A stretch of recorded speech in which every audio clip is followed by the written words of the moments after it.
get your mo.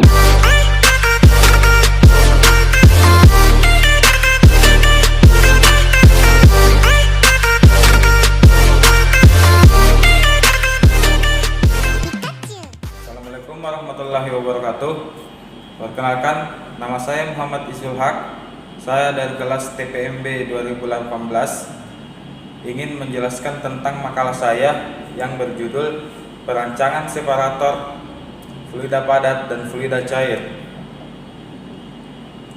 Pertama-tama yaitu salah satu tahapan dalam proses terinterfikasi dalam pembuatan bioaditif adalah pemisahan bahan hasil produksi berupa bioaditif sebagai hasil produk cair dan gliserin yang bersifat padat. Untuk mendukung proses tersebut telah dirancang separator atau pemisah fluida padat dengan metode penggerak putar sentrifugal dengan memanfaatkan bilah pemutar dan yang mempunyai sudut kemiringan posisi bilah terhadap spindel 45 derajat dan kemiringan bilah 10 derajat putaran.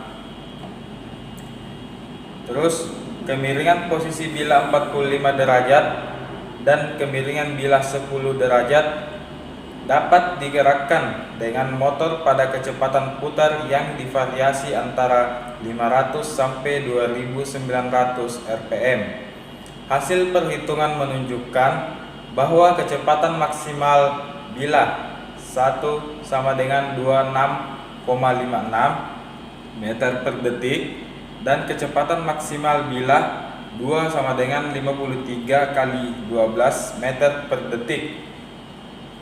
Kemudian tujuan dari penelitian ini adalah untuk mempercepat pemisahan campuran dengan melakukan langkah teknologi yang bisa mempercepat proses sehingga secara ekonomi bisa menggantungkan, dan salah satu metodenya adalah dengan menggunakan sentrifugal, yakni sebuah separator yang menggunakan prinsip putaran yang menghasilkan gaya sentrifugal dan gaya gravitasi. Adapun manfaat dari penelitian ini adalah berguna untuk memproduksi campuran fluida yang mempunyai density yang berbeda dan dalam jumlah produksi yang relatif besar, atau memiliki kapasitas 5 liter, dan separator ini merupakan salah satu alat alternatif untuk mempercepat produksi dari dua fluida yang berbeda sehingga dapat menghasilkan produk sesuai dengan yang direncanakan. Adapun pengertian dari bioaditif yaitu sebagai salah satu jenis bahan biofuel yang telah banyak diproduksi dengan berbagai teknologi, baik konvensional maupun yang lebih maju dengan melalui proses tersentrifikasi yang menggunakan proses panas maupun proses dingin. Terus salah satu masalah yang dihadapi adalah keberadaan hasil yang terdiri dari beberapa cairan dan padatan yang masih bercampur dengan menggunakan prinsip gravitasi.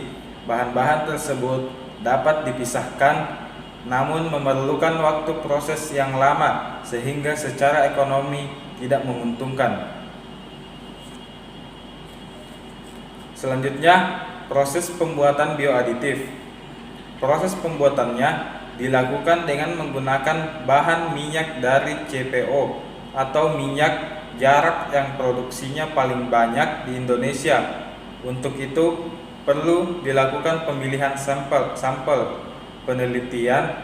Selanjutnya sampel tersebut diproses menggunakan peralatan iradiasi ultrasonik dengan frekuensi dan daya yang tersedia sesuai dengan spesifikasi alat yang dimiliki. Proses pembuatan biodiesel dilakukan berdasar mekanisme reaksi tersentrifikasi sebagai berikut. Kegiatan di atas dilakukan dengan membuat variasi tambahan alkanol tiap kondisi tambahan alkanol antara 5-20 menit dengan interval 2 menit dan jumlah katalis divariasi antara 0,5-1,5%. Hasil proses reaksi berdasarkan variasi-variasi di atas ditaruh pada bejana-bejana yang sudah disiapkan untuk diendapkan. Dari hasil endapan diamati hasil terbaik, kemudian disempurnakan dengan variasi penambahan katalis dan jenis katalis dari 0,5% sampai 1,5%. Hasil proses reaksi berdasarkan variasi-variasi di atas ditaruh pada bejana-bejana yang sudah disiapkan untuk diendapkan. Dari hasil endapan diamati hasil terbaik, kemudian disempurnakan dengan variasi penambahan katalis dan jenis katalis dengan interval 0,1%. Kemudian adapun dari kesimpulan makalah tersebut yaitu perancangan separator fluida sangat berguna untuk memproduksi campuran fluida yang mempunyai density yang berbeda dan dalam jumlah produksi yang relatif besar, kapasitas 5 liter, dan separator dari dua fluida yang berbeda, sehingga dapat menghasilkan produk sesuai dengan yang direncanakan. Namun bila produksi tidak direncanakan, maka dapat menggunakan proses sedimentasi atau pengendapan fluida yang menghasilkan produk dalam waktu yang relatif lama bila dibandingkan separator mempunyai kecepatan produksi 4 kali lebih tinggi. Semakin tinggi bentuk permukaan fluida, maka akan terjadi suatu proses pengendapan fluida yang menghasilkan produk dalam waktu yang relatif lama bila dibandingkan separator mempunyai kecepatan produksi 4 kali lebih cepat. Semakin tinggi bentuk permukaan fluida, maka akan terjadi suatu proses pemisahan yang semakin cepat antara padatan dan cairan yang dilakukan oleh adanya gaya sentrifugal dan bilah gerak putar dan adanya gaya gravitasi serta dari bentuk bejana yang